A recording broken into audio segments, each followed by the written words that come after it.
తమ జీవితానికి ఒక విలువ లేదు. యేసుకు దూరముగా ఉన్నంత వరకు తన శరీరానికి ఆరోగ్యం లేదు. యేసు దగ్గరికి ఎప్పుడైతే వచ్చాడో తన స్థితి మారిపోయింది. యేసు ప్రభు దగ్గరికి ఎప్పుడైతే వచ్చాడో తన శరీరం మారిపోయింది. యేసు ప్రభు దగ్గరికి ఎప్పుడైతే వచ్చాడో హృదయములో ఆనందం లేని యొక్క జీవితానికి ఆనందం కలిగినది. యేసు ప్రభు దగ్గరికి ఎప్పుడైతే వచ్చాడో ఏ రోగంలో అయితే అతను కట్టబడ్డాడో ఏ రోగంలో అయితే అతను బంధించబడ్డాడో అందులో నుంచి ఒక విడుదల కలిగింది. అందులో నుంచి ఒక విడుదల కలిగింది. తమ జీవితానికి ఒక ఆనందం కలిగింది. కాబట్టి ప్రియ దేవుని బిడ్డలారా, ఈ రోజు ప్రభువైన యేసుక్రీస్తులో నీవు నేను అప్పగించుకుంటే నీ జీవితానికి ఒక వాల్యూ వస్తున్నది. నీ జీవితము బాగుపడుతుంది. ఈ రోజు నీవు దేంట్లో కట్టబడ్డావో எதுல கட்டப்பட்டிருக்கிறாயோ ఈ రోజు దేవుడు నిన్ను ప్రేమించి దేవుడు నిన్ను ఆ కట్ల నుంచి విప్పాలని దేవుడు ఇష్టపడుతున్నాడు. కట్టుகளை అవిల్క வேண்டும் என்று కర్తరు విప్పాడు. ఆ గాడిద కట్లని దేవుడు విప్పాడు. அந்த కట్టుகளை అవిల్క வேண்டும் என்று దానికి ఒక విలువ కలిగినది. நீ உனக்கு கிடைக்க வேண்டியது ఆ యొక్క గాడిదకు ఒక విలువ వచ్చింది. அவனுடைய வாழ்க்கைக்கு ஒரு மதிப்பு வந்தது. అలాగనే ఈ రోజు నీ జీవితానికి నా జీవితానికి ఒక విలువ కలగాలి అంటే இன்னைக்கு உன்னுடைய வாழ்க்கைக்கு என்னுடைய வாழ்க்கைக்கு ஒரு மதிப்பு வர வேண்டும். దేవుని చేతిలోకి మనం రావాలి. கர்த்தருடைய கையிலே வர வேண்டும். ఆ జీవితానికి ఒక పరిపూర్ణమైన సంతోషం కలిగింది. తనడి வாழ்க்கைக்கு ஒரு పరిపూర్ణமான సంతోషం. ఈ రోజు పరిపూర్ణమైన సంతోషం, సమాధానం, ఆనందం ఎక్కడుందంటే దేవుని దగ్గర మాత్రమే. పరిపూర్ణமான సంతోషం, సమాధానం யாரிடத்துல வரும் என்றால் கர்த்தரிடத்திலே தான். కాబట్టి దేవుని వాక్యానికి మనము లోబడి ஆகினால தேவனுடைய வார்த்தைக்கு நாம் கீழ்ப்படிந்து దేవుని వాక్యానికి మనము భయపడి தேவனுடைய வார்த்தைக்கு பயந்து దేవుని వాక్యముతో మనము జీవిస్తే தேவனுடைய வசனத்தோடு கூட நாம் வாழும் பொழுது దేవుడు కార్యాలు జరిగిస్తాడు. தேவன் கிரியை செய்வார். చూడండి, ఆ యొక్క యజమానుడు దేవునికి ఇది కావాలి అని అంటే తాను లోబడి విధేయత కలిగి జీవించినట్టు మనం చూస్తూ ఉన్నాం. தேவனுக்கு அவன் கீழ்ப்படிந்து வாழ்ந்த பொழுது அவனுடைய வாழ்க்கை மாறிட்டு.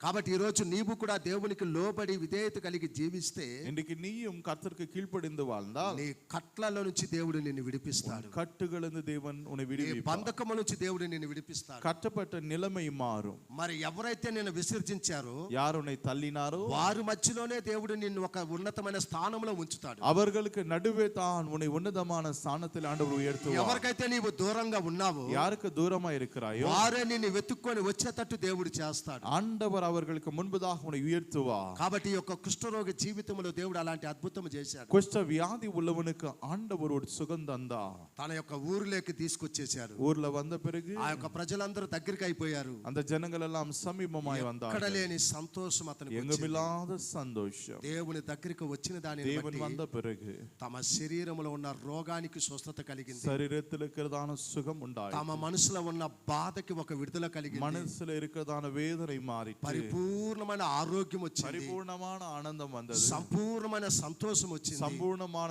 సంతోషం வந்தது. పరిపూర్ణమైన దేవుని యొక్క దీవెన ఆశీర్వాదాన్ని పొందుకున్నాడు. పరిపూర్ణமான ఆనందం வந்தது. కాబట్టి ఈ రోజు దేవునికి, దేవుని వాక్యానికి లోబడి దేవునికి, దేవునుடைய பிள்ளைகளுக்கு దేవుని వాక్యానికి లోబడి నువ్వు జీవిస్తే, దేవునుடைய వசனத்துக்கு கீழ்ப்படிந்திருந்தால் దేవుని ఆశీర్వాదాన్ని నువ్వు పొందుకుంటావు. దేవునుடைய ఆశీర్వాదங்களை పెట్టుకొల్ల. ఇంతవరకు ఏ బంధకములో నువ్వు ఉన్నావో, இப்பொழுது வரைக்கும் எந்த கட்டுகளில் అది కష్టమనే బంధకం ఉండవచ్చు. கஷ்டமన్న బంధకం, అది బాధ అనే బంధకం ఉండవచ్చు. அது வேதனைதான బంధకం, అది అప్పులనే బంధకం ఉండవచ్చు. கடன் இருக்கலாம், అది రోగమనే కష్టం இருக்கலாம். ఏ బంధకం ఉన్నా, அது எப்படிப்பட்ட கட்டாயம், యేసు ప్రభువు చేతికి నిన్ను అప్పగించుకుంటే, యేసు క్రీస్తుவின் கையில ஒப்பு கொடுத்தால் దేవుడు నీ పట్ల కార్యాలు జరిగిస్తాడు. దేవుని உன் பட்சத்திலே கிரியை பண்ணுவார். దేవుడు నీ కుటుంబంలో కార్యాలు జరిగిస్తాడు. దేవుని உன் வாழ்க்கையை ஒரு கிரியை பண்ணுவார். కాబట్టి కట్టబడిన గాడిదని దేవునికి ఎలాగైతే విడుదల ఇచ్చి, కట్టపట్ట కழுதைకి எப்படி வாழ்க்கை மாறிட்டோ, కట్టబడిన జీవితంలో నుంచి ఇతనికి ఒక కుష్ఠరోగాన్ని దేవుడు ఎలాగైతే తీసివేశాడో, కట్టపట్ట ஒரு కుష్ఠవ్యాధి உள்ளவனுக்கு எப்படி ஒரு விடுதலை தந்தாரோ, మరి దేవుడు నీకు కూడా ఒక విడుదల కలుగు చేస్తాడు. தேவன் உனக்கும் அந்த விடுதலை தருவார்.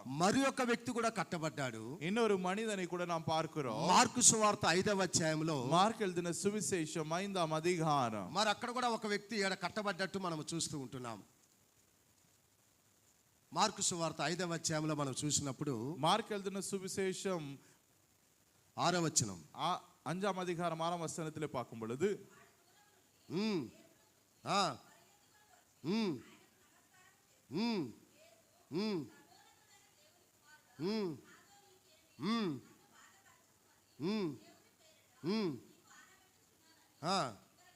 కేకలు వేశాను,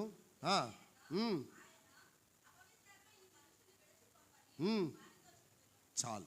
దేవునికి మహిమ కలుగును గాక. தேவனுக்கு மகிமை உண்டாவதாக. మరి ఇక్కడ రెండవ వ్యక్తి కూడా కట్టబడి ఉన్నాడు. இங்க இன்னொரு மனிதன் கட்டப்பட்டிருக்கிறான். దెయ్యము ద్వారా కట్టబడి ఉన్నాడు. பிசாசுகளினால் கட்டப்பட்டிருக்கிறான். ఒకడేమో కుష్ఠ రోగము ద్వారా కట్టబడ్డాడు. ஒருவன் குஷ்ட வியாதியினால் கட்டப்பட்டிருக்கிறான். దేవుని దగ్గరికి వచ్చిన తర్వాత తనకు ఒక విడుదల ఇచ్చేశాడు. தேவனிடத்துல வந்த பிறகு அவனுக்கு ஒரு விடுதலை கட்டது. మరి ఇక్కడ మనం చూసినప్పుడు இங்கே நான் பார்க்கும் பொழுது ఇంకొక వ్యక్తి ఆ యొక్క దెయ్యము ద్వారా పట్టబడి ఉన్నాడు. இங்கே பிசாசுகளினால் அசுத்த ஆவிகளினால் கட்டப்பட்டிருக்கிறான். ఆ యొక్క 2000 దెయ్యాలతో అతను కట్టబడి ఉన్నాడు. ஏறக்குறைய 2000 பிசாசுகள் அவனுக்குள்ளே இருக்கிறது. మరి ఈ దెయ్యాలన్నీ కూడా ఒక యూనిట్ తోటి వచ్చి అతని యొక్క హృదయంలోకి చేరిపోయినాయి. இது తమ హృదయంలోకి వచ్చి చేరిపోయినాయి. ఒక యూనిట్ எல்லாம் இந்த பிசாசால அவன் இருதயத்துக்குள்ள வந்து விட்டது. ఆ దానికి చూడండి ఒక ఎంత యూనిట్ ఉన్నదో. அதுல எவ்வளவு ஐக்கியம் இருக்கும் பாருங்க. ఈ రోజు మనకు లేదు ఆ యొక్క యూనిట్. நமக்குள்ள வரமாட்டேங்கிற அந்த ஒரு மனம். మరి దెయ్యాలకు ఒక మంచి యూనిట్ వచ్చింది. பிசாசுகளுக்குள்ள இருக்கிற அந்த ஒரு மனம் ఒకటి తర్వాత ఒకటి ఇలాగా 2000 దెయ్యాలు తన లోపల ఉన్నాయి. இது ஒன்னு பின்னாடி ஒன்னு வந்து 2000 பிசாசு ஒரே மனுஷனுக்குள்ள வாழ்ந்து இருக்கு. తమ జీవితాన్ని నాశనం చేస్తూ ఉన్నాయి. அந்த ஒருமனப்பட்ட அந்த மனுஷனுடைய வாழ்க்கை கெடுத்து கொண்டிருக்கிறது. మరి తమ జీవితంలో సంతోషం లేదు. அவனுடைய வாழ்க்கையில சந்தோஷம் இல்லை. తమ జీవితంలో ఆనందం లేదు. ఆనందం இல்லை. తమ జీవితంలో ఒక సంతోషం మేలైన ఒక ఆశీర్వాదాన్ని ஒரு పొందుకోలేకపోయాడు. நன்மையான சந்தோஷம் இல்லை. ఎందువల్లంటే எதற்கென்றால் తమ జీవితం అంతా కూడా శ్మశానంలోనే జరిగిపోతుంది. அவனுடைய வாழ்க்கை முழுவதுமாய் கூட இந்த கல்லறைகளில் அவன் வாழ்ந்து கொண்டிருந்தான். అతను కూడా సమాజానికి ప్రజలకి దూరంగా ఉన్నాడు. அவன் சமுதாயத்திலிருந்து தூரம் ஜனங்களிலிருந்து தூரமாய் தள்ளப்பட்ட ஒரு வாழ்க்கை அவனுடைய வாழ்ந்து கொண்டிருந்தான். అతను అపవిత్ర ఆత్మతో పట్టబడి ఉన్నాడు. எதற்கென்றால் அசுத்த ஆவிகளினால் பிடிபட்டிருக்கிறான். ఈ అపవిత్ర ఆత్మతో పట్టబడిన దానిని బట్టి తమ శరీరములో అతనికి సంతోషం లేదు. இந்த அசுத்த ஆவிகளினால் பிடிபட்டிருக்கிறபடியால் அவனுக்குள்ளே ஒரு சந்தோஷம் இல்லை. ఒక సమాధానము లేదు. சமாதானம் இல்லை. ఇప్పుడు ఇంటి వారు వదిలిపెట్టేశారు. இந்த வீட்டுல உள்ளவர்கள் గ్రామంలో ఉన్న వారు వదిలిపెట్టేశారు. அந்த சொந்த பந்தங்கள் விட்டு விட்டார்கள். అందరూ వదిలేశారు. எல்லாரும் கைவிட்டாங்க. కానీ ఇప్పుడు దేవాది దేవుని దగ్గరికి వస్తూ ఉన్నారు. தேவாதி தேவனிடத்துல வருகிறான். తమ జీవితంలో సరైన బట్టలు లేవు. அவனுடைய வாழ்க்கையிலே அவன் நிர்வாணமாய் இருக்கிறான். బాగా ఆలకించండి. யோசித்து பாருங்க. తన పరిస్థితి ఎలాగున్నదో చూడండి. நிலைமை எப்படி இருக்கும். యేసు ప్రభు దగ్గరికి ఎప్పుడైతే వచ్చాడో இயேசு கிறிஸ்துவினிடத்தில் எப்பொழுது வந்தானோ అప్పుడు దేవుడు తన పట్ల కార్యాలు அப்பொழுது அவனுடைய வாழ்க்கையில தேவன் கிரியை பண்ணினார். ఆ యొక్క కట్టబడిన ఆ యొక్క దెయ్యాలని அந்த కట్టப்பட்ட பிசாசுகளினால் దేవాది దేవుడు విడిపిస్తూ ఉన్నట్టు దేవుని యొక్క தேவன் அவனை கட்டவிழ்க்கிறதை பார்க்கிறோம். దేవుని యొక్క వాక్యలో మనం చూస్తూ ఉంటున్నాం. தேவாதி தேவனுடைய வசனத்திலே பார்க்கிறோம். మరి ఆ యొక్క మనిషిని విడిచిపోమ్మని వానితో చెప్పాను. இந்த மனிதனை விட்டு போ என்று கர்த்தர் சொல்லுகிறார். బాగా ఆలకించండి ప్రియ. நன்றா யோசித்து பாருங்க. మరి యొక్క అపవిత్ర ఆత్మను మనం చూసినప్పుడు இந்த அசுத்த ஆவிகளை பார்க்கும் பொழுது 12వ వచనం నుంచి మనం 12ஆம் வசனத்திலே பார்க்கும் பொழுது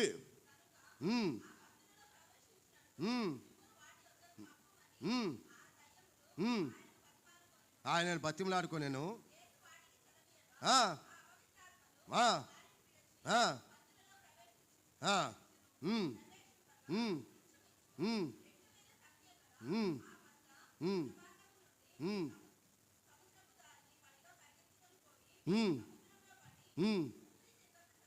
ఆమేన్. 15వ వచనం.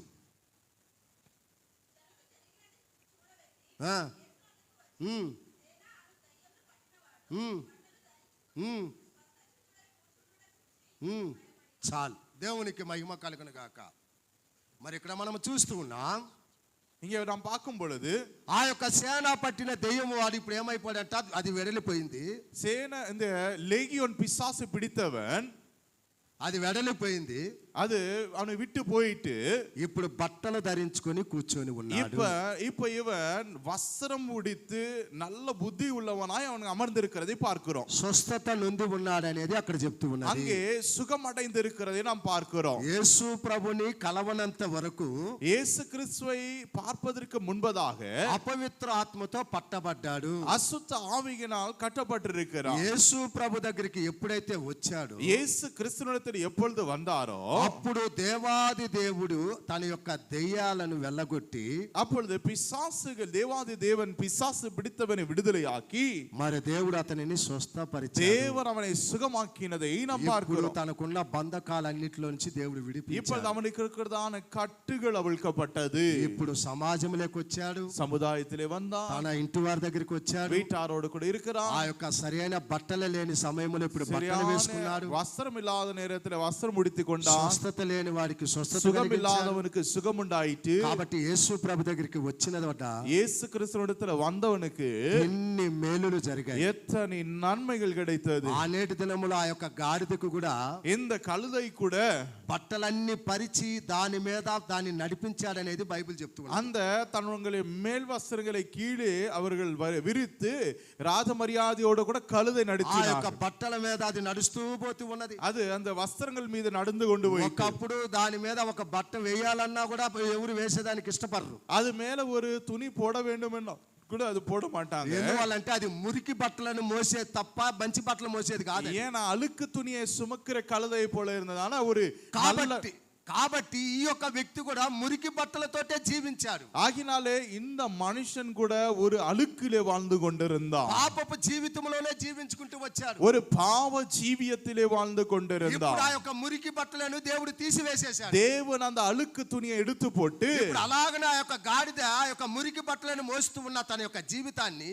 அந்த அழுக்கு துணியை சுமக்கிற கழுதையை మరి ఇప్పుడు చక్కగా దాని కింద మన విలువైన వస్త్రాలు వేసి అది ఊరేగిస్తూ ఉన్నారు. நல்ல விலையுயர்ந்த வஸ்திரங்களை மேலுள்ள வஸ்திரங்களை விரித்து అక్కడ ఊరేగించుకుంటూ ఉన్నారు. பவனி கொண்டு போனார்கள். బాగా ఆలకించండి பிரியமான தேவ பிள்ளை, ఆ యొక్క గాడిద ఏమనుకొని ఉంటుంది, அந்த கழுதை என்ன சொன்னது, ఒకప్పుడు నేను మురికి బట్టలు ஒரு మోస్తున్నాను, காலத்திலே நான் அழுக்கு துணியை சுமந்து కానీ கொண்டிருந்தேன். ఇప్పుడు నా యేసయ్యని నేను మోసేదాని వలన, இன்னைக்கு நான் என் இயேசுவை நான் నా சுமக்கிறதுனால், యేసయ్య నా మీద ఉండేదాని వలన, என் இயேசு என் மீது నా இருக்கிறபடியால், యేసు నాతో ఉండేదాని వలన என் இயேசு ఎన్ మీద இருக்கிறபடியால் నాకు రాజ మర్యాద జరుగుతూ எனக்கு ఉన్నది. ராஜ மரியாதை విలువ கிடைக்கிறது. కలిగిన వస్త్రముల మీద నన్ను నడిపిస్తూ ఉన్నారు. என்னை இப்படி நடத்துகிறார்களே. కాబట్టి ప్రియ దేవుని బిడ్డలారా, ஆகினால் தேவ ఈ பிள்ளை, సేనా దెయ్యం పట్టిన ఈ వ్యక్తి కూడా இந்த అలాగనే லேகியோன் பிசாசு ఆ பிடித்தவனுடைய యొక్క நிலைமை మురికి அப்படிதான். బట్టలతో జీవిస్తున్న తమ జీవితాన్ని அவன் அந்த பிசாசுகளோடு கூட வாழ்ந்து கொண்டிருக்கிற அவனுடைய வாழ்க்கையை ఒక పవిత్రమైన వస్త్రములు ధరించుకునే రీతిగా దేవుడు అతనిని మార్చివేశాడు. சுத்தமுள்ளவனாய் மாற்றி வஸ்திரம் முடித்து புத்தி உள்ளவனாய் மாற்றி இருக்கிறார்.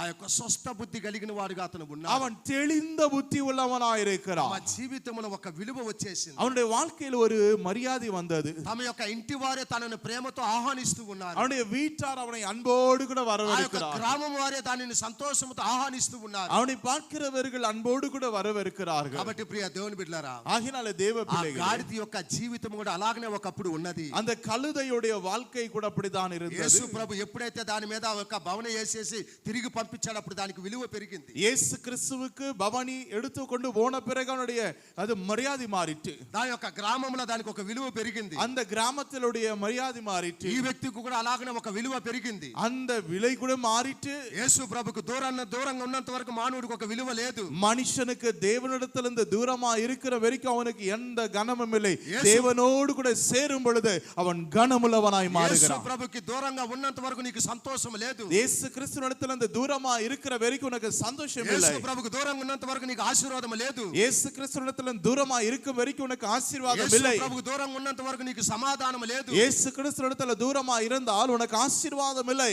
యేసు ప్రభుకు దూరంగా ఉన్న ఈ యొక్క వ్యక్తి యేసు ప్రభు దగ్గరికి ఎప్పుడైతే వచ్చారో తన యొక్క జీవితం, తన యొక్క స్థితి అంతా కూడా మారిపోయింది. இயேசு கிறிஸ்துவிடத்திலே தூரமாய் இருந்த ஒரு மனிதன் அருகிலே வந்த பிறகு, அவனுக்கு சமீபமாய் வந்த பிறகு என்னுடைய வாழ்க்கை மாறிட்டு ஆசீர்வாதமாய் மாறிட்டு. కాబట్టి ఈ రోజు ప్రియ దేవుని బిడ్డలారా, ஆகினால தேவ பிள்ளைகள், యేసు ప్రభుకు దూరంగా జీవించేంత వరకు నీ జీవితంలో దేవుని ఆశీర్వాదాన్ని పొందుకోలేవు. இயேசு கிறிஸ்துவிடத்தில் தூரமாய் இருக்கிற வரைக்கும் கூட உன்னுடைய வாழ்க்கையில ஒரு ஆசீர்வாதத்தை காண முடியாது. நீ మరి ఇతనికి ఏమైనా కొరత ఉంది అనుకుంటున్నారా మీరు? ஏதாவது குறை இருக்கிறது நினைக்கிறாய்? అతనికి భోజనం ఉన్నది, நல்ல ஆகாரம் இருக்கிறது, తనకి అన్ని సౌకర్యాలు ఉన్నాయి, எல்லாம் இருந்த போதும் కానీ తమ యొక్క హృదయంలో సంతోషం அவன் లేదు, இருதயத்திலே சமாதானம் తమ இல்லை, హృదయంలో ఆనందం లేదు. ஆனந்தம் இல்லை. ఎందువల్లంటే తన లోపల ఉండేది అపవిత్ర ఆత్మ. அவனுக்குள்ள இருக்கிறது அசுத்த ஆவி. అలాగనే ఈ రోజు లోకముతో నీవు జీవించేంత వరకు అన్ని నాకు ఉన్నాయని నువ్వు అనుకోవచ్చు. நீ இந்த உலகத்திலே எல்லாம் சௌகரியமாய் வாழும் பொழுது எல்லாம் எனக்கு இருக்கிறது நினைக்காதே. కానీ దాని ద్వారా నీకు పరిపూర్ణమైన సంతోషం లేదు, அதுல பரிபூர்ணமான சந்தோஷம் இல்லை, దాని వల్ల పరిపూర్ణమైన ఆశీర్వాదం నీకు లేదు. பரிபூர்ணமான ஆனந்தம் இல்லை, ఒక పరిపూర్ణమైన సమాధానం నీకు లేదు. சமாதானம் இல்லை. ఈ రోజు నీ శరీరంలో నువ్వు ఎంత కాస్ట్లీ బట్టలైనా నువ్వు వేయొచ్చు, இன்றைக்கு உன்னுடைய சரீரத்தில் எத்தனை காஸ்ட்லி துணி போட்டாலும் కానీ అది నీకు రక్షణ వస్త్రముగా మారదు. ரட்சிப்பு வஸ்திரமாய் மாறாது. అది నీకు మారు మనసు కలిగించే వస్త్రముగా మారదు. மனம் திரும்புகிற வஸ்திரமாய் மாறாது. ఆ వస్త్రము నిన్ను పరలోకానికి తీసుకొని పోదు. அந்த வஸ்திரம் உன்னை பரலோகம் கொண்டு போகாது. అది నీవు వేసుకున్నంత వరకు నీకు ఒక్క రోజు అది సంతోషం కనిపిస్తది. நீ போட்டுக்கிற நாள் அன்னைக்கு தான் உனக்கு சந்தோஷம். రెండవ రోజు దాని మీద నీకు ఒక విరక్తి పుట్టుద్ది. 2-3 நாளுக்கு அப்புறம் அது மேல் வெறுப்பு.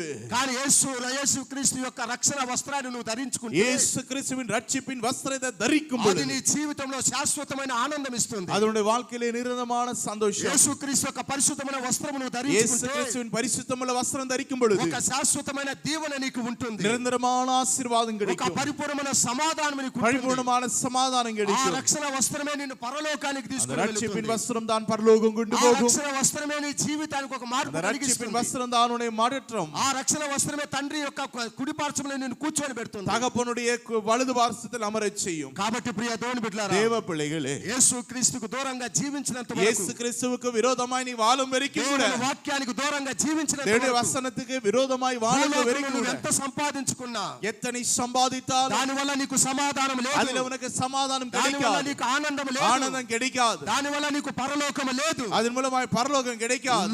లోక ఆశ గతించిపోవును. லௌகீக ஆசைகள் அது கதிந்து போகும். లోకము ఒక నటన అనేది బైబిల్ చెప్తూ இந்த ఉన్నది. உலகமானது ஒரு நடிப்பு, ఒక మాయ అనేది బైబిల్ చెప్తూ இது ఉన్నది. ஒரு மாயமாலமான ஒரு வாழ்க்கை. కాబట్టి ప్రియ దేవుని బిడ్డలారా, தேவ பிள்ளைகளே, ఈ రోజు లోకం అనే పాపముతో నువ్వు కట్టబడి ఉన్నావా? இன்றைக்கு இந்த உலகத்திலே பாவத்தினால் கட்டப்பட்டிருக்கிறாய். లోకం అనే కోరికలతో నువ్వు కట్టబడి உலகம் ఉన్నావా? என்னதான ஆசை பாசங்களிலே లోకం கட்டப்பட்டிருக்கிறாய். అనే ధనముతో నువ్వు కట్టబడి ఉన్నావా? உலகம் என்றதான கலங்கத்திலே கட்டப்பட்டிருக்கிறாய். కాబట్టి దేనితో నువ్వు కట్టబడి ఉన్నావు? எதற்காக ఈ கட்டப்பட்டிருக்கிறாய்? రోజు నీ కట్లని దేవుడు విప్పాలని இன்றைக்கு ఇష్టపడుతున్నాడు. கட்ட விழ்க்கப்பட வேண்டும் నీ தேவன் బంధకాలను விரும்புகிறார். దేవుడు ఇప్పాలని ఇష్టపడుతూ ఉన్నాడు. உன் கட்டுகளை தேவன் கவிழ்க்க வேண்டும் ప్రభువు దగ్గరికి விரும்புகிறார். నువ్వు వస్తే, நீ கர்த்தரிடத்தில் வந்தா, ప్రభువుకి నీ హృదయాన్ని సమర్పిస్తే, ஆண்டவருக்கு உன் இருதயத்தை கொடுத்தா, దేవునికి నీ జీవితాన్ని సమర్పిస్తే, தேவனுக்கு உன் வாழ்க்கையை ஒப்பு கொடுத்தா, ఇలాంటి సేన దెయ్యం పట్టిన వారిని విడిపించినట్టు దేవుడు నిన్ను విడిపిస్తాడు. இன்றைக்கு ஆண்டவர் விடுவிக்கிற வல்லவராயிருக்கிறார். కుష్ఠ రోగిని దేవుడు ముట్టి స్వస్థపరిచినట్టు దేవుడు నిన్ను குஷ்ட வியாதி உள்ளவனை விடுவித்த ஆண்டவர், కట్టబడిన గాడిదకి దేవుడు విలువిచ్చినట్టు దేవుడు నీకు ఒక విలువను కలిగిస్తాడు. கட்டப்பட்ட கழுதையை ஆண்டவர் கட்டவிழ்த்ததை போல உன்னை கட்டவிழ்க்குவார். కాబట్టి ఈ రోజు ప్రియ దేవుని బిడ్డలారా, ஆனால் தேவ பிள்ளைகளே, దేవుని వాక్యం చెప్తూ ఉన్నది, தேவனுடைய வசனம் சொல்லு, ఒకప్పుడు ఈ గాడిద இந்த கழுதையானது బుద్ధి లేని ఒక గాడిద, புத்தி இல்லாதது, ఒకప్పుడు ఈ గాడిద క్రమం లేని ఒక గాడిద, ஒழுங்கற்ற ஒரு வாழ்க்கை, ఒకప్పుడు ఈ గాడిద అపవిత్రమైన ఒక గాడిద, அசுத்தமுள்ள ஒரு வாழ்க்கை, ఒకప్పుడు తిరుగుబాటు కలిగిన ఈ గాడిద. இது ஒரு கர்த்தருக்கு முரண்பாட்டுள்ள ஒரு కాబట్టి வாழ்க்கை, ఒకప్పుడు నీవు కూడా జ్ఞానం లేకుండా జీవించి ఉండవచ్చు. ஞானமற்ற ஒரு வாழ்க்கை வாழ்ந்து கொண்டிருக்கிறாய். ఒకప్పుడు నీవు కూడా అపవిత్ర ఆత్మతో జీవించి ఉన్నావు. நீயும் அசுத்தமான வாழ்க்கை வாழ்ந்து ఒకప్పుడు கொண்டிருக்கிறாய். నీవు కూడా దేవుని యొక్క మాటకి తిరుగుబాటు కలిగి జీవించావు. தேவனுடைய வசனத்துக்கு விரோதமாய் வாழ்ந்து கொண்டிருந்தாய். ఒకప్పుడు క్రమం లేకుండా నీవు జీవిస్తున్నావు. ஒழுங்கிற்றையா வாழ்ந்து ఈ கொண்டிருக்கிறாய். రోజు దేవుని యొక్క క్రమములో, దేవుని యొక్క పద్ధతిలో నీవు జీవించాలని దేవుడు ఇష్టపడుతున్నాడు. தேவனுக்கு ஒழுங்கு கிரமத்தோடு கூட நீ வாழ வேண்டும் என்று கர்த்தர் కాబట్టి விரும்புகிறார். ఇవన్నీ నీకు కావాలి అంటే நீ இன்றைக்கு கர்த்தருக்கு வேண்டும் என்று దేవుని వాక్యానికి విధేయత కలిగి నువ్వు தேவனுடைய జీవించాలి. வசனத்துக்கு கீழ்ப்படிதலாய் దేవుని இருக்கு. వాక్యానికి నువ్వు లోబడి జీవించాలి. தேவனுடைய வசனத்துக்கு நீ கீழ்ப்படிந்து దేవుని இருக்க வேண்டும். వాక్యమే నీకు విధేయత నేర్పిస్తుంది. தேவனுடைய வசனம் தான் உனக்கு கீழ்ப்படிதலை దేవుని கற்றுக் கொடுக்கும். వాక్యమే నీకు ఆశీర్వాదం కలిగిస్తుంది. தேவனுடைய வசனம் தான் உனக்கு దేవుని கீழ்ப்படிதலை கொடுக்கும். వాక్యమే నీకు మారు మనసు కలిగిస్తుంది. தேவனுடைய வசனம் தான் உனக்கு దేవుని వాక్యమే నీకు సమాధానం தேவனுடைய కలిగిస్తుంది. வசனம் தான் சமாதானம் దేవుని கொடுக்கும். వాక్యమే నీకు సంతోషం தேவனுடைய కలిగిస్తుంది. வசனம் தான் சந்தோஷம் దేవుని கொடுக்கும். వాక్యమే నీకు పరిశుద్ధత தேவனுடைய కలిగిస్తుంది. வசனம் தான் சந்தோஷம் கொடுக்கும். దేవుని వాక్యమే నిన్ను పరలోకానికి తీసుకొని పోతూ ఉన్నది. தேவனுடைய வசனம் உன்னை பரலோகம் கொண்டு போகும். కాబట్టి ఈ రోజు నీ జీవితాన్ని మార్చుకో. இன்றைக்கு உன் வாழ்க்கையை ఈ ஒப்புக்கொடு. రోజు నీ మనసును మార్చుకో. உன் மனதை மாற்றிக்கோ. దేవునికి దూరముగా ఉన్నంత వరకు தேவனுக்கு தூரமா இருக்கிற வரைக்கும் దేవుని యొక్క ఆశీర్వాదాన్ని నువ్వు పొందుకోలేవు. தேவனுடைய ஆசீர்வாதத்தை பெற்றுக்கொள்ள முடியாது. దేవునికి దగ్గరకు నువ్వు వస్తే தேவனுக்கு சமீபமா இருக்க దేవుడిని కట్లని విప్పుతాడు. தேவன் உன் கட்டுகளை ఈ அவர் రోజు ప్రియ దేవుని బిడ్డ, இன்னைக்கு தேவ பிள்ளை ప్రభు సన్నిధికి వచ్చిన నీవు கர்த்தருடைய சமூகத்தில் దేంట్లో నువ్వు కట్టబడి ఉన్నావు? நீ எதிலே ఈ கட்டப்பட்டிருக்கிறாய்? రోజు దేంట్లో నువ్వు బంధించబడి ఉన్నావు? எதிலே நீ ఈ கட்டப்பட்டிருக்கிறாய்? రోజు దేవుడు విడిపించాలని ఇష్టపడుతున్నాడు. தேவன் நம்மை விடுவிக்க வேண்டும் என்று ప్రభు விரும்புகிறார். దగ్గరికి వస్తే విడిపిస్తాడు. கர்த்தரிடத்திலே பார், దేవునికి సమర్పించుకుంటే విడిపిస్తాడు. தேவன் உன்னை விடுவிப்பார். గాడిద కట్టినంత వరకు విడిపించబడలేదు. கழுதையானது கட்ட நிலைமையில் இருக்கும் வரைக்கும் உன்னை விடுதலை ఎప్పుడైతే దానిని శిశువులు తీసుకుని వచ్చి దేవుని దగ్గరికి ఇచ్చారు, சீஷன்மார்கள் இயேசுவிடத்தில் வரும் பொழுது అప్పుడు దేవుని యొక్క ఘనతకు ఆమేన్. ఆ యొక్క గాడిదగా మారింది. அது அந்த கழுதைக்குள்ள ஒரு மாற்றம் வந்தது. కాబట్టి ప్రియ దేవుని బిడ్డ, தேவ பிள்ளையே, ఈ రోజు నన్ను గణపరచువాన్ని నేను గణపరుస్తానని దేవుడు చెప్తున్నాడు. இன்றைக்கு என்னை கனப்படுத்துகிறவர்களை நான் கனப்படுத்துவேன், నన్ను ప్రేమించేవాన్ని నేను ప్రేమిస్తానని దేవుడు என்னை అంటున్నాడు. நேசிக்கிறவர்களை நான் நேசிப்பேன். కాబట్టి ఈ రోజు నిన్ను దేవుడు ప్రేమించి இன்றைக்கு தேவனை నీ நேசித்து జీవితానికి ఒక విలువ కలిగించాలని దేవుడు ఇష్టపడుతున్నాడు. உன் வாழ்க்கை ஒரு மாற்றம் கொடுக்க నీవు வேண்டும். పోగొట్టుకున్న దీవెనలను తిరిగి దేవుడు ఇవ్వాలని நீ ఇష్టపడుతున్నాడు. எழுந்து போன ஆசீர்வாதங்களை மற்றும் உனக்கு தர నీ வேண்டும். కుటుంబానికి దేవుడు ఒక మేలు చేయాలని உன் ఇష్టపడుతున్నాడు. குடும்பத்திற்கு நன்மை செய்ய வேண்டும் என்று ప్రభుకు జీవితాన్ని సమర్పించుకుందామా? தேவனிடத்தில் ஒப்பு கொடுக்கலாமா? ప్రభుకు మన హృదయాన్ని సమర్పించుకుందామా? கர்த்தரிடத்தில் ஒப்பு கொடுக்கலாமா? ప్రభుకు దూరం ఉంటూ నువ్వేమి చేయలేవు. கர்த்தர் இல்லாமல் நீ ஒன்றும் నా యందు నీవు, எனக்குள்ளே நீயும், నా యందు నీవు, నీ యందు నా మాటలు ఉన్న ఎడల உனக்குள்ளே என் வார்த்தைகளும் எனக்குள்ளே நீயும் நிலைத்திருந்தால் నీకేది ఇష్టమో నన్ను అడుగు, నీకు ఇస్తానన్నాడు. உனக்கு எது வேண்டுமோ அது கேள், நான் ప్రభు உனக்கு దగ్గర தருவேன். నీవేమి కోరుకుంటున్నావో நீ எதை நினைக்கிறாய் అది జరగాలి అంటే அது நடக்க வேண்டும் ముందు என்றால் దేవుని మాటలు முதலாவது தேவனுடைய నీ வார்த்தை హృదయంలోకి రావాలి. உன் இதயத்தில் வர வேண்டும். దేవుని మాట ప్రకారం నువ్వు జీవించాలి. தேவனுடைய வாசனத்தின்படி நீ வாழ வேண்டும். అప్పుడు దేవుడు నీ జీవితంలో ఒక గొప్ప కార్యాలు జరిగిస్తాడు. அப்பொழுது கர்த்தருடைய வாழ்க்கையில ஒரு பெரிய నీవు అడిగిన ప్రార్థనకంతా జవాబిస్తాడు దేవుడు. ஆண்டவர் நீ கேட்கிற காரியங்களுக்கு ஜவாப் కాబట్టి ఈ రోజు నా బంధకాలను విడిపించు దేవుడా. இன்றைக்கு ஆண்டவர் இந்த கட்டுகளை అయ్యా నా కట్లను విడిపించు దేవుడా అని దేవుని దగ్గర అడుగుతాం. நீர் விடுவீங்க ஆண்டவர். అది ఏ కట్లని నీకు తెలుసు. நீ எந்த கட்டு என்று நினைக்கிறாய்? ప్రభుకు సమర్పించుకుందామా? ஆண்டவரிடத்தில் ஒப்பு கொடுக்கலாமா? ప్రభుకు సమర్పించుకుందామా? ஆண்டவரிடத்தில் ஒப்பு మన கொடுக்கலாமா? దేవుడు ఆశీర్వదించే దేవుడు. ஆண்டவர் நம்மை మన ஆசீர்வதிக்கிற దేవుడు మనల్ని ప్రేమించి మన బంధకాల నుంచి విడిపించే దేవుడు. நம்முடைய ఈ கட்டுகளை రోజు ఏ పాపం అనే బంధకములో నువ్వు ఉన్నావు, எந்த பாவம் என்ற ఏ கட்டுகளில், శాపం అనే బంధకములో నువ్వు ఉన్నావు, எந்த சாபம் என்ற ఏ கட்டுகளில், రోగం అనే బంధకములో నువ్వు ఉన్నావు, எந்த வியாதி என்ற ఏ கட்டுகளில், అపవిత్రం అనే బంధకములో నువ్వు ఉన్నావు, எந்த அசுத்த ఏ கட்டுகளில், సమస్య అనే బంధకములో నువ్వు ఉన్నావు, எந்த பிரச்சனைகள் இருக்கிறாயோ, ఏ అప్పుల బాధ అనే బంధకములో నువ్వు ఉన్నావు, எந்த கடன் பிரச்சனையில் ఏ இருக்கிறாய், సాతాను బంధకములో నువ్వు ఉన్నావు, சாசின் கட்டுகளில் ఈ இருக்கிறாய். రోజు దేవుడు విడిపిస్తాడు. தேவன் இன்றைக்கு உன்னை விட்டு దేవుడు నిన్ను விடுவிப்பார். విడిపిస్తాడు. ప్రియ தேவன் உன்னை விடுவிக்கிற தேவன். దేవుని దగ్గరికి వద్దామా? தேவனிடத்தில் வருவாய். దేవునికి సమర్పిద్దామా? தேவனுக்கு ஒப்பு கொடுக்கலாமா? ప్రభుకు నీ హృదయాన్ని సమర్పించు. கர்த்தருக்கு உன் இருதயத்தை దేవా నీ ஒப்பு கொடு. వాక్యం నా హృదయంలో చేర్చు నాయనా. கர்த்தாவே என்னை உம்முடைய கரத்தில் ஒப்பு கொடு. అయ్యా నీ వాక్యం నా హృదయంలో ఉంచుకొని నాయనా. வசனம் என்னுடைய இருதயத்தில் ஒப்பு నీ கொடு. వాక్యానికి భయపడి నాయనా, வசனத்துக்கு నీ கீழ்ப்படி. వాక్య ప్రకారం జీవించే భాగ్యం నాకు దయచేయమని ప్రభు దగ్గర అడుగు. வசனத்தின்படி வாழ கிருபை தாரும் என்று దేవుడు சொல்லி. నిన్ను ప్రేమిస్తూ ఉన్నాడు. கர்த்தர் உன்னை நேசிக்கிறார். దేవుడు నిన్ను ప్రేమిస్తున్నాడు. கர்த்தர் உன்னை நேசிக்கிறார். కట్టబడిన గాడిదని విడిపించిన దేవుడు கட்டப்பட்ட கழுதையானது ఈ రోజు దేవుడు నిన్ను విడిపిస్తున్నాడు. இன்னைக்கு உன்னை விடுவிக்கிறார். ప్రభువుకు సమర్పించుకుందామా? கர்த்தரிடத்தில் ஒப்பு கொடுக்கலாமா? ప్రార్థన చేసుకుందాం. ஜெபம் பண்ணலாம். ప్రార్థన